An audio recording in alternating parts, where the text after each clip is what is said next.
श्री स्वामी समर्थ. तर आम्ही चाललो होतो गाणगापूरला. कशामुळे? तर ते म्हणजे गुरुचरित्र पारायणासाठी. अशक्य ही शक्य करतील स्वामी, तर स्वामी खरंच अशक्य ही शक्य करतातच. नंतर आम्ही आलो अक्कलकोट येथे. अक्कलकोट येथे आल्यानंतर आम्ही सर्वात प्रथम स्वामींचं दर्शन घेतलं. स्वामीचं दर्शन घेतल्यानंतर आम्हाला हा फोटो दिसला. तर हा फोटो आहे खऱ्या रुद्राक्षापासून बनवलेला स्वामींचा फोटो. बाहेर आल्यानंतर स्वामींची मूर्ती दिसली.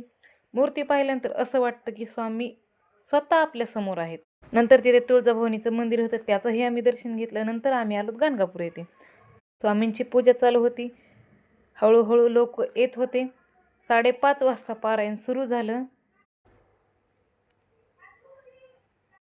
संपूर्ण पारायण झाल्यानंतर आम्ही स्वामींचा महाप्रसाद घेतला. महाप्रसादानंतर आम्ही गाणगापूर येथेच दत्त महाराजांचं दर्शन घेतलं.